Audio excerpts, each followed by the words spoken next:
Hey guys, अस्सलाम वालेकुम, नमस्ते, सत श्री अकाल, कैफ़ल हाल, how are you all doing. उम्मीद और दुआ है कि आप लोग जहाँ पर भी होंगे अच्छे होंगे। As you guys already know, हम लोग एक शॉर्ट से गेट अवे के लिए ऑन द लॉन्ग वीकेंड गए हुए थे मस्कत फ्रॉम दुबई, और आप लोगों ने वो व्लॉग्स देखे, उनको अप्रिशिएट भी किया। लेकिन आप में से बहुत सारे लोगों के कुछ क्वेश्चंस थे about that road trip that we took from Dubai to Muscat. So आज की इस वीडियो में मैं आप लोगों के सारे क्वेश्चंस को एड्रेस करूँगी, आप लोगों को बताऊँगी कि आप लोग वीज़ाज़ कैसे सिक्योर कर सकते हैं, किस किस्म के वीज़ाज़ के पॉलिसीज़ में, रूल्स में चेंजेस आई हैं, क्या अपडेट्स हैं उनको लेकर, रूट्स कौन से आप लोग ले सकते हैं, इंश्योरेंस या कौन से एक्स्ट्रा डॉक्यूमेंट्स हैं जो आपको चाहिए, रोड कंडीशंस कैसी हैं। और इसी वीडियो के सेकंड पार्ट में मैं उन लोगों से बात करूंगी, जी हाँ, आप लोगों से जो कि इंडिया और पाकिस्तान में बैठे हुए हैं और ट्रैवल करना चाहते हैं टूरिज़म के लिए मस्कत ओमान। आप लोग वीज़ाज़ कैसे ले सकते हैं, आपके कंट्री से कौन सी फ़्लाइट्स चलती हैं, आप लोग ओमान किस सीज़न में जाएँ और कहाँ रहें, ये सारी इन्फॉर्मेशन मैं आपको आज की इस वीडियो में देने वाली हूँ। तो please make sure you guys stay tuned. और अगर आपने हमारे ओमान के व्लॉग्स नहीं देखे तो प्लीज़ ये वीडियो ख़त्म हो जाने के बाद आप वो ज़रूर देखिए। आई एम श्योर वो आपको इंस्पायर करेंगे to make a plan to travel to the beautiful country of Oman.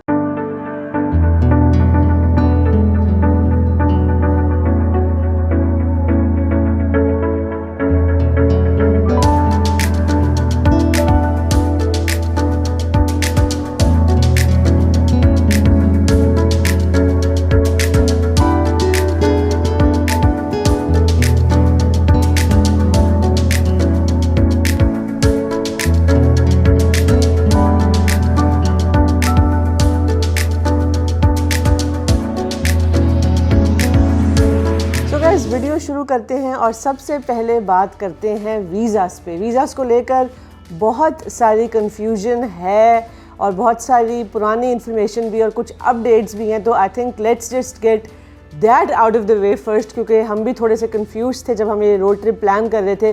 क्योंकि बहुत सारे लोग, हमारे दोस्त, बहुत सारे यूट्यूबर्स, बहुत सारी वीडियोस ऐसी थी जो कह रही थी कि जितने भी जीसीसी के या यूएई के रेजिडेंट्स हैं उनको ओमान जाने के लिए वीज़ा ऑन अराइवल मिल जाता है। आपको सिर्फ ओमान पहुंच जाना है, अपने बॉर्डर पर पहुंच जाना है और आप वहां पर जाकर भी वीज़ा सिक्योर कर सकते हैं। ऐसा था पास्ट में, लेकिन मैं आपको बता दूं कि as we speak, as of 2025 ये रूल्स अब चेंज हो गए हैं। हमने जाने से पहले सल्तनत ऑफ ओमान की जो हेल्पलाइन है वहाँ पर कॉल करके एक्चुअली ये बात कंफर्म भी की। हमने उनसे पूछा कि क्या हम आ सकते हैं बॉर्डर पे और वहाँ से हम वीज़ा सिक्योर कर सकते हैं बीइंग रेजिडेंट्स ऑफ दुबई, और उसने साफ मना कर दिया। उसने कहा नहीं, अब आपको वीज़ा पहले सिक्योर करना है। और उसने हमें पोर्टल भी बताया विच इज़ evisa.rop.gov.om।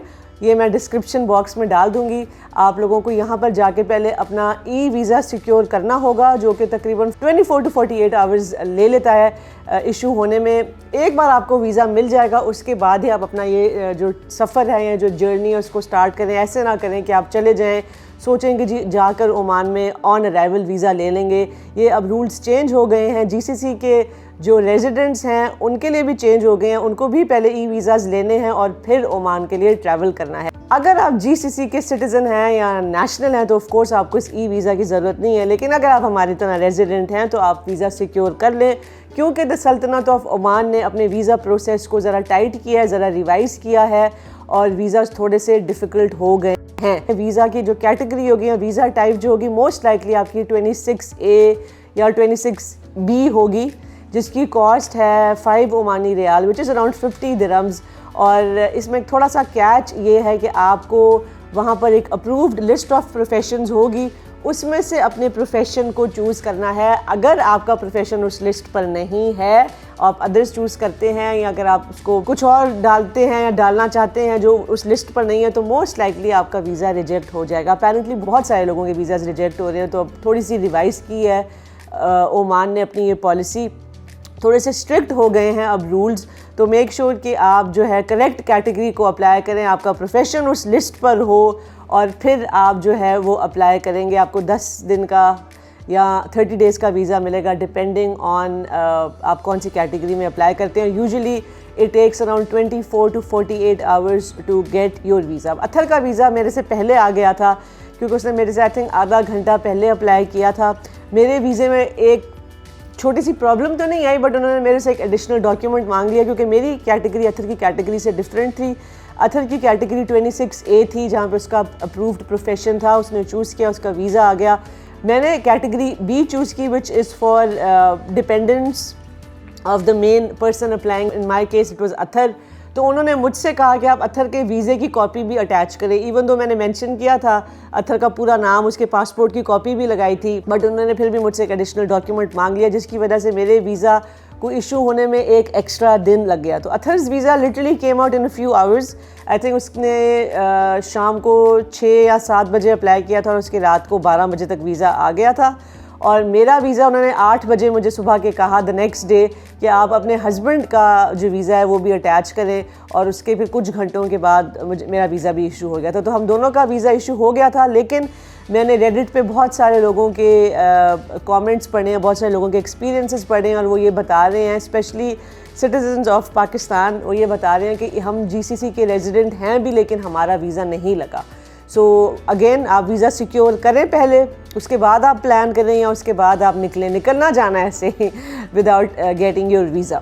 अगेन यहाँ पे आप लोगों के लिए एक छोटा सा प्रो टिप यही है कि आप लोगों का जो UAE रेजिडेंस वीज़ा है, जो आपका प्रोफेशन है, वो ओमान की वेबसाइट पे अंडर अप्रूव्ड प्रोफेशंस की ड्रॉप डाउन मेन्यू में से एक होना चाहिए, तब आपका वीज़ा सीमलेस हो सकता है, आसान हो सकता है। अगर फॉर एनी रीज़न आप अपने आप को उस कैटेगरीज में से किसी भी कैटेगरी में नहीं ढूंढ पाते तो थोड़ा सा आपके लिए मुश्किल हो जाने वाला है। सो यू गाइज, अब बात कर लेते हैं रूट पे कि कितना टाइम लगता है, कौन सा रूट लेना चाहिए। इस पे भी काफ़ी सारी कन्फ्यूजन है, काफ़ी सारी मिस इन्फॉर्मेशन भी है।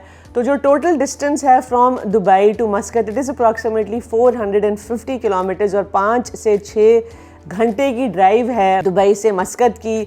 और हम लोगों ने हत्ता अल वजाजा बॉर्डर प्रेफर किया था। हम दुबई से निकले और हम हत्ता की तरफ गए, वहाँ पे जो हत्ता का बॉर्डर था वो हमने क्रॉस किया और हम अल वजाजा के थ्रू एंटर किया हमने ओमान में, और बहुत ही आसान था हमारा ये पूरा प्रोसेस। हमारे पास सारे डॉक्यूमेंट्स पहले थे, हमारा वीज़ा था, एमिरेट्स ID थी हमारे पास, हमारा पासपोर्ट था। अथर ने ओमान की इंश्योरेंस ऑलरेडी सिक्योर की हुई थी, कार इंश्योरेंस दैट इज़। तो हमारे पास सारे डॉक्यूमेंट्स थे और हम डायरेक्टली अल वजाजा के बॉर्डर पर पहुंचे। सारा कुछ इतना आसान था, इतना क्विक था, और फ्राइडे मॉर्निंग थी तो रश भी बहुत ज़्यादा कम था। हमारे आगे शायद 2 गाड़ियां थीं और बहुत जल्दी जल्दी क्लियर हो रही थी। तो ना दुबई की साइड पे और ना ही ओमान की साइड पे हमें गाड़ी से निकलना पड़ा, और ना ही हमें क्यू अप करना पड़ा, ना ही वेट करना पड़ा। It was all very easy, it was all very quick. So हम आपको रेकमेंड करेंगे कि आप हत्ता और अल वजाजा का बॉर्डर यूज़ करें।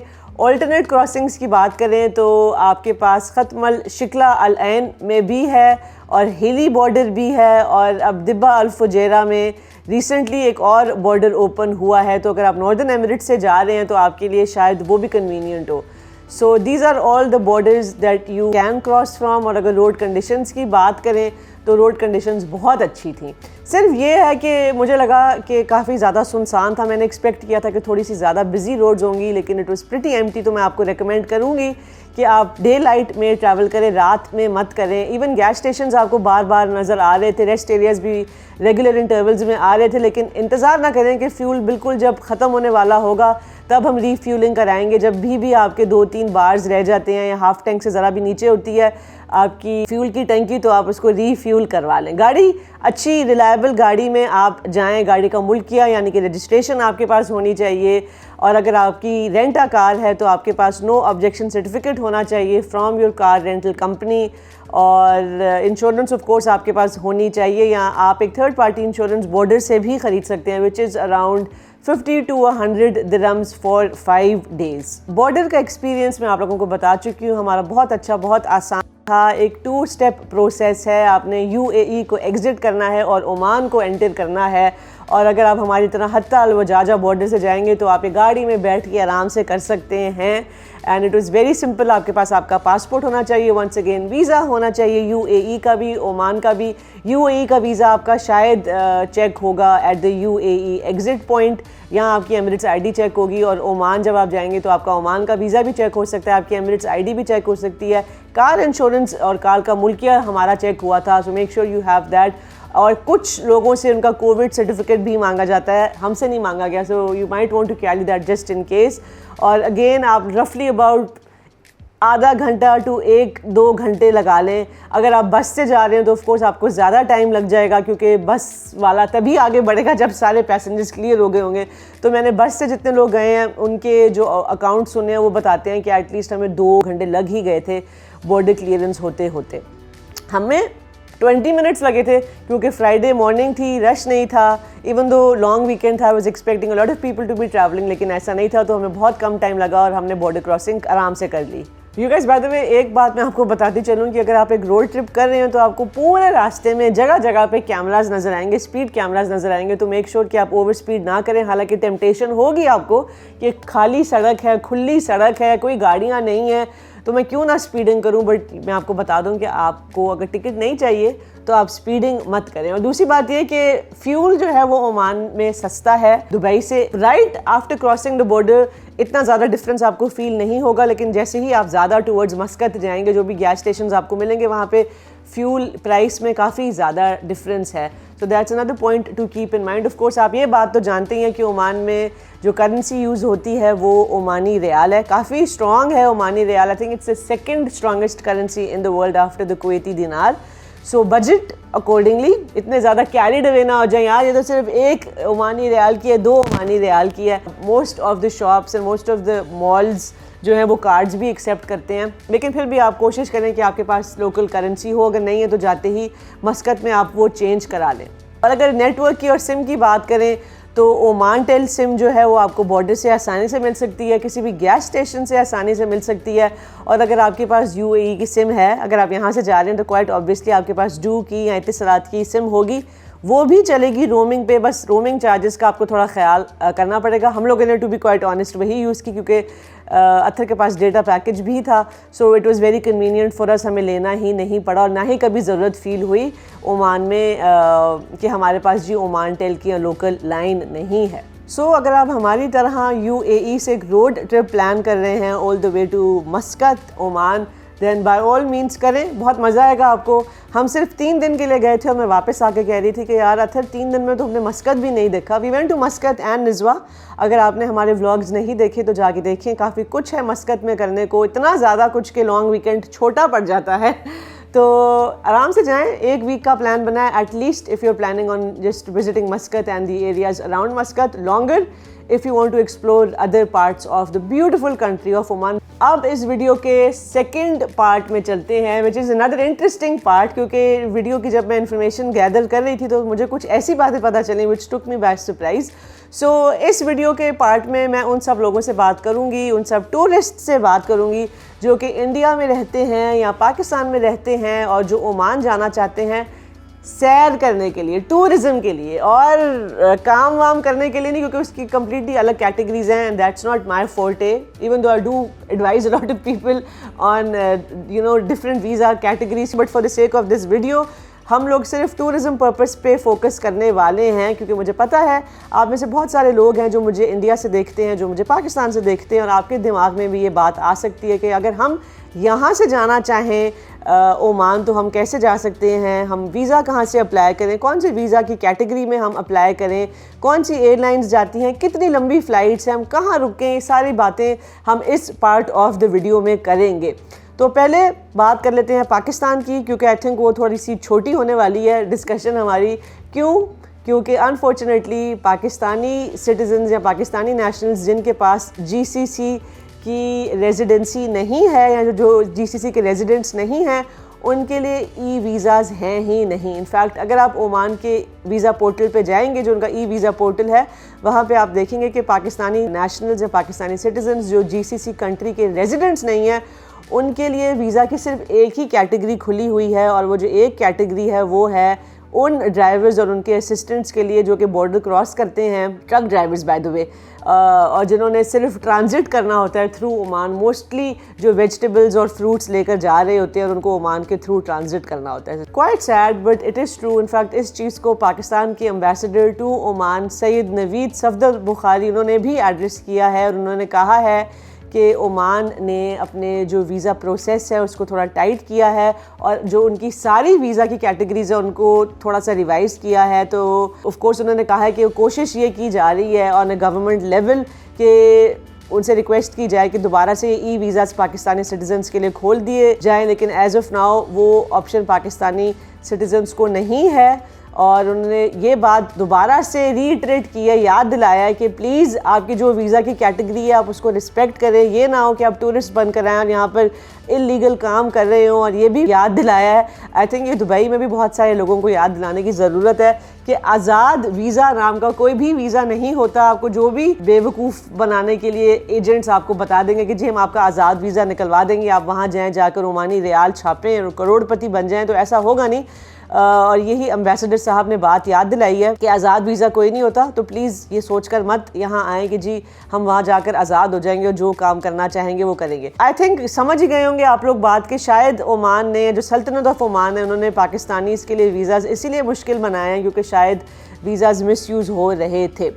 अगेन अगर आप पाकिस्तान से ट्रैवल करना चाहते हैं मस्कत, ये नहीं है कि आप आ ही नहीं सकते।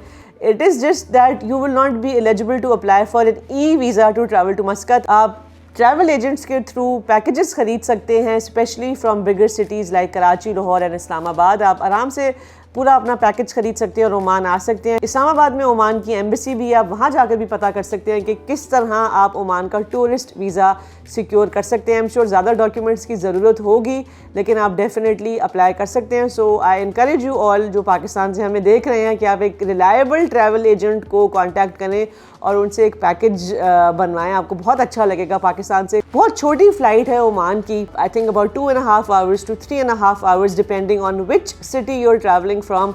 और पाकिस्तान इंटरनेशनल एयरवेज़ जो कि पाकिस्तान का नेशनल कैरियर है, वो भी आपको डायरेक्टली लेकर जाता है ओमान, और सलाम एयर भी लेकर जाती है, और जो एयर अरेबिया है उसकी फ़्लाइट्स भी आपको काफ़ी सस्ते में मिल जाएंगी वाया शारजा। सो ये हो गए हमारे पाकिस्तान की ऑडियंसेस की बात। अब चलते हैं और बात कर लेते हैं उन ट्रैवलर्स की जो कि इंडिया से ओमान जाना चाहते हैं। और अगर इंडियन सिटीजन्स की बात करें तो उनके लिए बहुत सारी कैटेगरीज़ हैं जो ओमान ने अपने ई वीज़ा पोर्टल पर खोली हैं, इंक्लूडिंग टूरिज़्म। ऑफ कोर्स काफ़ी ज़्यादा आसान है इंडियंस के लिए वीज़ा सिक्योर करना टू ओमान, बट आपको भी पहले ई वीज़ा सिक्योर करना पड़ेगा। अब आप visa on arrival Indian citizens के लिए नहीं है एज ऑफ नाउ। कैटेगरीज बहुत सारी हैं। अगर आप टूरिस्ट हैं, टूरिज्म पर्पस के लिए आना चाहते हैं, तो आप उनके जो पोर्टल है evisa.rop.gov.om, you'll find the link of it in the description box below, वहाँ पर जाकर आप अप्लाई कर सकते हैं। इनफैक्ट ओमान जो है वो अपना टूरिज़्म इंडियंस को इतना ज़्यादा प्रमोट कर रहा है कि आपने बहुत सारे इंडियन इन्फ्लुएंसर्स को देखा होगा जिनको गवर्नमेंट ऑफ ओमान ने स्पॉन्सर्ड ट्रिप्स पे बुलाया to come and see Oman, make content, attract other citizens to come and see the beautiful sultanate of Oman. I tell you all, बहुत खूबसूरत ओमान है। हम बहुत सरप्राइज्ड हुए थे क्योंकि दुबई से बहुत करीब है, लेकिन सब कुछ बहुत अलग है। नेचर आपको नज़र आती है, लैंडस्केप बिल्कुल अलग है, पहाड़ी इलाके हैं और बहुत डाइवर्स है। It has a cultural element, it has a modern element, it has mountains, it has seas, it's just beautiful, it's an out of this world experience.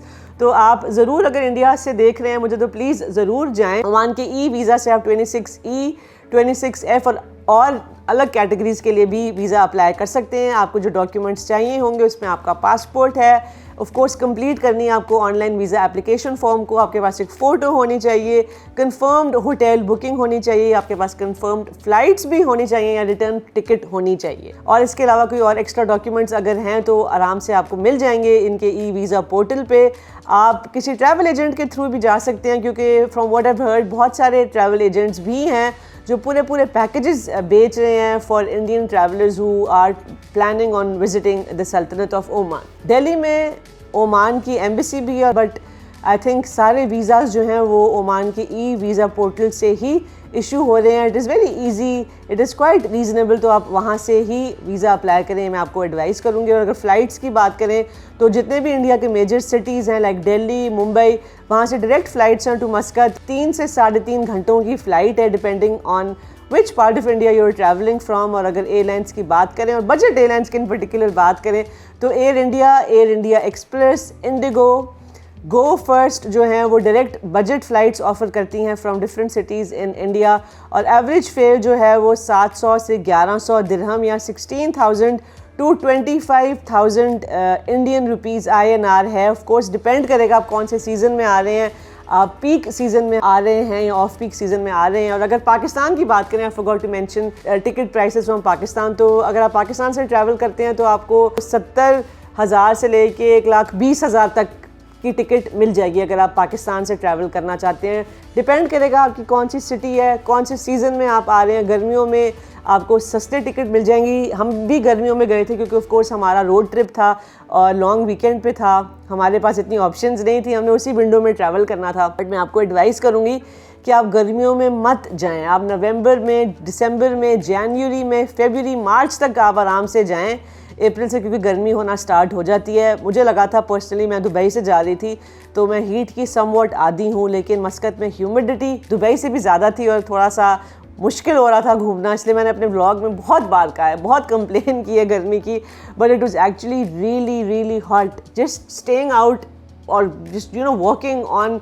The corniche was very difficult. आप imagine करें, बहुत सारी areas में, बहुत सारी जगहों पे आपको हाइक अप करना पड़ता है। जैसे हम जब निज़वा फोर्ट गए तो वो सारा खुला हुआ एक एरिया था, वहाँ पर एयर कंडीशनिंग भी कम थी और ओपन ऑफ कोर्स एरिया था, कैसे करोगे आप उसको एयर कंडीशन, तो थोड़ा मुश्किल हो जाता है। इसलिए आप कोशिश करें कि आप ठंडे मौसम में जाएं। अगेन गाइस, प्रो टिप इस कैटेगरी के अंडर में आपको यही दूंगी कि अगर आप ज़रा भी ऑनलाइन पोर्टल में जाकर कंफ्यूज हो रहे हैं या आप इतने कंफर्टेबल फील नहीं करते ये जो ऑनलाइन वीज़ा एप्लीकेशन प्रोसेसेस होते हैं उनको फॉलो करने में, तो I will advise you to go through reliable travel agent if you are not very comfortable doing this entire e-visa process and your bookings online. Where all did we go? हम कहाँ गए थे? हमारा क्योंकि छोटा सा ट्रिप था तो we just had enough time to fit in Muscat and Nizwa.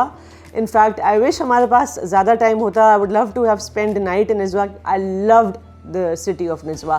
इतनी हिस्टोरिक लग रहा था कि अलादीन की किसी पुरानी कहानी में हम चले गए हैं। I just loved the vibe of the city. तो अगर आपके पास टाइम है, मैं आपको सजेस्ट करूँगी कि आप कम से कम 3 या 4 दिन या 5 दिन मस्कत में रखें कम से कम, और आप एटलीस्ट 2 दिन निज़वा में रखें। निज़वा इतना खूबसूरत है, आपके पास बहुत ज़्यादा कुछ होगा एक्सप्लोर करने के लिए। लेकिन अगर हमारी बात करें तो हम लोगों ने मस्कत में काफ़ी ज़्यादा टाइम स्पेंड किया। हमने मुत्रा का पूरा एरिया एक्सप्लोर किया, विच इंक्लूड्स द मुत्रा फोर्ट, जहाँ पे जाने के लिए थोड़ा सा आपको हाइक अप करना पड़ता है। द मुत्रा कॉर्निश, जो कि एक आइकॉनिक कॉर्निश है मस्कत का, और ऑफ कोर्स उसके सामने ही मुत्रा सूक है। वहाँ पे आपको फ्रैंकिनसेंस, आपको ओमान के ट्रेजर्स, ओमानी वो स्टिक्स जो होती हैं, souvenirs, pashmina shawls, a lot of handicrafts from Kashmir, from India आपको वहाँ पर मिल जाएगा। बहुत अच्छा वाइब है, बहुत अच्छा एक्सपीरियंस है। खाने भी बहुत अच्छे हैं ओमान के, आप मुत्रा सूक ज़रूर जाएं। उसके बाद अगर ओमान की बात करें या मस्कत की बात करें तो हमने बुस्तान बे का पूरा एरिया देखा। मस्कत के हमने 1-2 मॉल्स देखे। हम दुबई से गए थे तो मॉल्स हमें इतना अट्रैक्ट नहीं कर रहे थे, लेकिन हम मस्कत एवेन्यूज़ मॉल गए। It was close to the grand Sultan Qaboos mosque. Of course that is the top attraction for you guys to do. जो ग्रैंड मॉस्क है सुल्तान कबूस ग्रैंड मॉस्क, वहाँ पर आप ज़रूर जाएँ। मस्कत के खाने हमने बहुत इन्जॉय किए। फ़िश आप ज़रूर खाएं, आपको मुत्रा के एरिया में ट्रेडिशनल फ़िश के बहुत सारे जगहें प्लेसेस मिल जाएंगी। I loved there fish, it was so fresh, so good. वो आप ज़रूर ट्राई करें। कुकूज़ एक उनका लोकल फास्ट फूड प्लेस है, वो भी हमने ट्राई किया। We loved it. इनफैक्ट हमने जितना भी खाना मस्कत में खाया हमने बहुत ज़्यादा इन्जॉय किया। एक दिन हमारा निज़वा में था, it was a day trip from Muscat to Nizwa, जो कि मैं इतना रेकमेंड नहीं करूँगी क्योंकि थोड़ा सा टायरिंग हो जाता है, स्पेशली इन हॉट वेदर्स। आप जाएं, एटलीस्ट 1 या 2 रातें निज़वा में रहें, आपको बहुत अच्छा लगेगा। होटल्स की अगर बात कर लें तो आपको बहुत सारी ऑप्शंस मिल जाएंगी मस्कत में। बजट होटल से लेके 5 star properties, beach front resorts, हर चीज़ अवेलेबल है। हम जिस होटल में रुके थे उसका नाम था Al Falaj. It was a 4 star hotel, quite reasonably priced. The rooms were good, the beds were comfortable and the breakfast was lavish. बहुत मज़े का उनका ज़बरदस्त ब्रेकफास्ट होता था। तो मैं उनकी लिंक भी इनफैक्ट डिस्क्रिप्शन में डाल दूंगी, आप वहाँ पे भी बुकिंग अपनी करवा सकते हैं। सेंट्रली लोकेटेड था। It was very close to the Mutrah area, it was quite close to other areas. उसके पास सुपरमार्केट्स भी थे, रेस्टोरेंट्स भी थे। So we actually really loved our stay at Al Falaj hotel. तो चाहे आप शॉर्ट गेट वे के लिए ओमान जा रहे हैं या आपका थोड़ा लंबा प्लान है मस्कत में रुक के उसको एक्सप्लोर करने का, आपके पास हर किस्म की ऑप्शन है। बहुत सारी अच्छी ऑप्शंस है। हमारे पास गाड़ी थी तो हम आराम से मूव अराउंड कर सकते थे, लेकिन अगर आपके पास गाड़ी नहीं है तो आप मस्कत में भी कार रेंटल कर सकते हैं आसानी से। यहाँ टैक्सीज़ भी हैं जो आपको जगह जगह मिलेंगी, आप वो भी यूज़ कर सकते हैं। Now The big question is Muscat worth visiting? So like you guys might have already guessed, I loved Muscat. मैं बहुत कम एक्सपेक्टेशंस लेकर गई थी. इनफैक्ट अत्थर मुझे बहुत पहले से कह रहा था कि मस्कत चलते हैं. मेरे ऑफिस में बहुत सारे लोग कह रहे हैं it's a really lovely place, let's plan a road trip to Muscat, let's plan a road trip to Muscat. We finally took it and we loved our little short getaway. It was so good. बहुत अलग था. UAE से गर्मी थी. Despite that we loved it so much. धूपा मेरे face पे directly आ रही क्योंकि मैं दोपहर में वीडियो बना रही हूँ.